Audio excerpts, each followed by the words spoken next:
was willing to understand things through their causes rather than simply get out there and whine about giving peace a chance. It said, this all descends from 9/11. Therefore, let's go to the root source of all this. And if we can discredit 9/11, the entire edifice of the wars comes crashing down.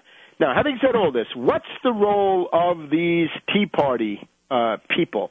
They are coming to Washington, D.C. on September 12th. This is going to be the teabag weekend. They've been getting indoctrination, I'm afraid, at the Washington Convention Center and some other places in the past couple of days, started coming into town on Thursday. This is an example of the Republicans doing what the Democrats have done. The Democrats did it vis-a-vis the peace movement. You take a popular movement and you turn it into a bunch of water carriers for your own electioneering purposes. The Republicans are trying to do the same thing with some success. That is to say, at the April 15th demonstrations against Obama, and then during the town halls, you had a lot of people coming forward and saying no to Obama and no to his plans for health care. Noting this immediately, you've got Republican think tanks, reactionary think tanks, right-wing radicals, and all kinds of Republicans in drag coming forward to put themselves at the head of this movement and try to turn it not only against Obama, but that you're going to vote Republican in the fall of next year. We'll be back in a minute.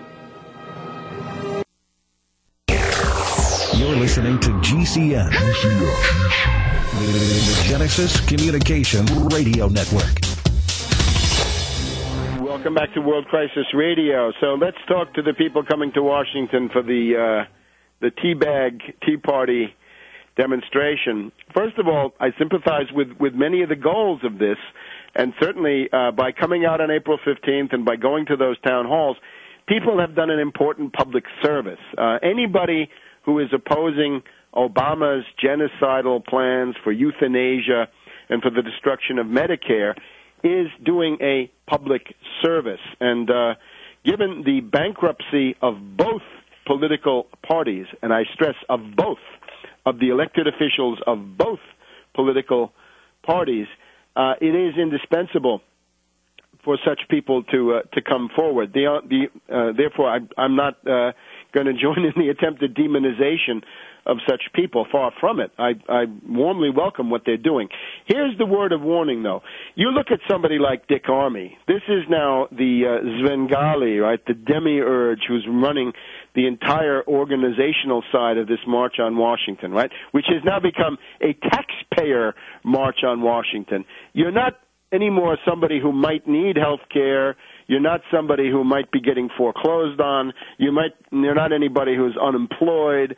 None of that. No. You're a taxpayer. So this already creates a certain mindset. And, of course, the average person is all of those things. Why pick out one? Why not make it economic issues in general? Well, Dick Armey, he's the head of Freedom Works, and he's typical of these Republican hacks, Republican retreads, whose criminal activities back in the 1990s were legion. He was, of course, the right-hand man of Newt Gingrich. Now, Dick Armey was a professor at a small college in North Texas, and he is an Austrian ideologue. He is a lunatic, free market blatherer. This is somebody who believes there should be no minimum wage. The minimum wage is communism. That unemployment insurance is also communism. There shouldn't be any. There should be no Social Security. That's communism for Dick Armey. It should be privatized and looted by Wall Street financial interests so you could get a wonderful chance on the stock market, and you've seen where that gotten you over the past 10 years or more.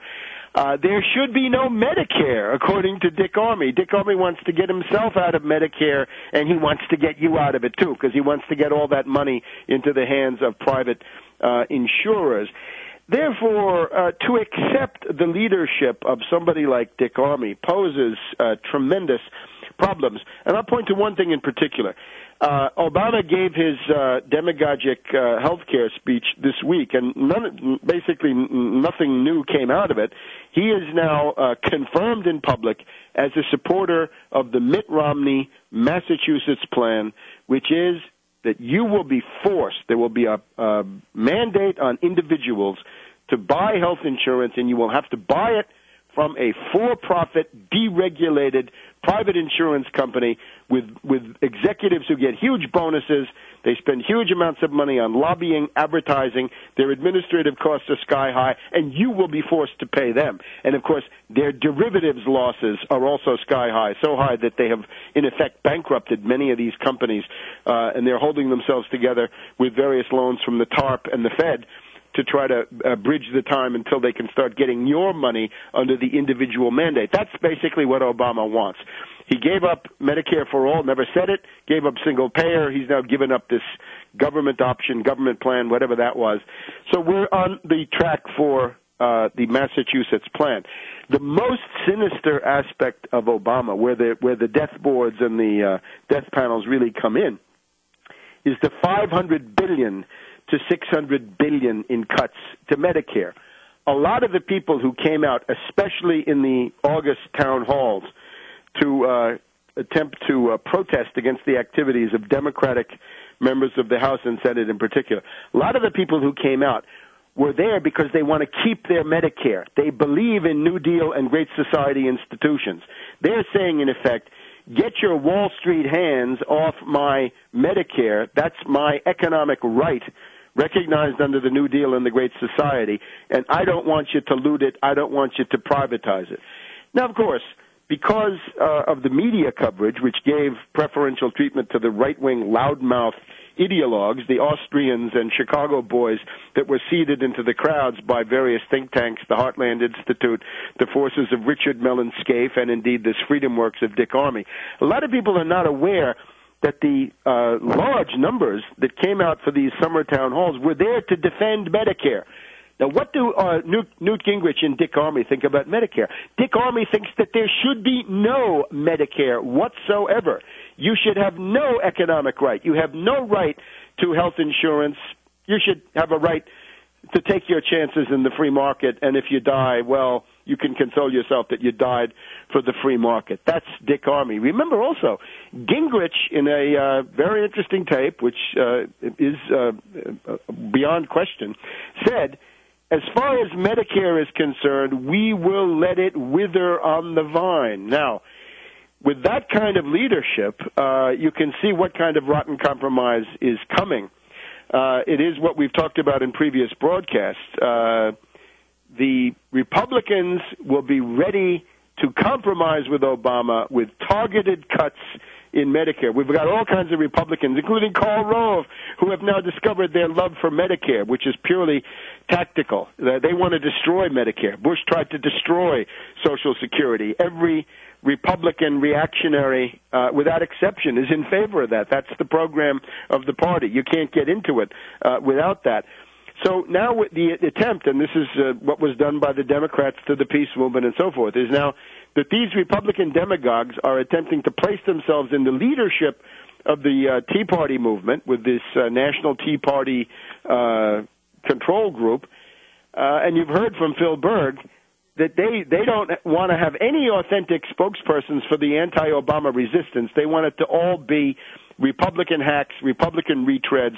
The main speaker at this rally will be Dick Armey. And I would say go there, sure, go there, but introduce the element of reality.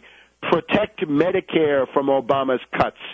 Stop Obama's $500 billion cuts in Medicare. Defend Medicare. Defend your economic rights, and hopefully at some future point you could go to Medicare for all who want it, paid for by a Tobin tax.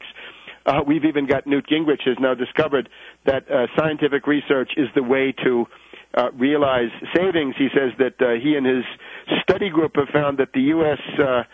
Expenses for Alzheimer's over the coming couple of decades will be about $20 trillion. So if you could find a cure for Alzheimer's, you could save $10 to $20 trillion.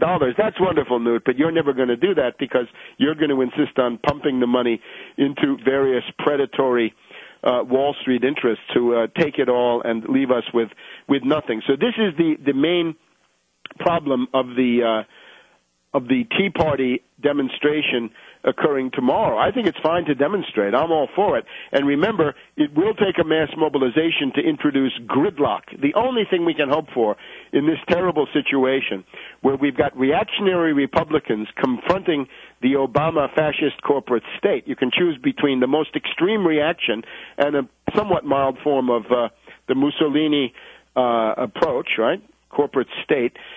The only thing we can hope for is gridlock.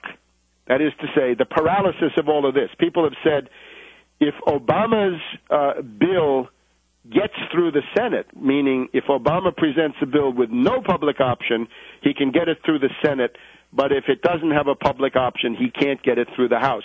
Good. Let's hope that there is no bill, and in particular, no rotten compromise between the Republicans and the Democrats against us and against our rights under the New Deal.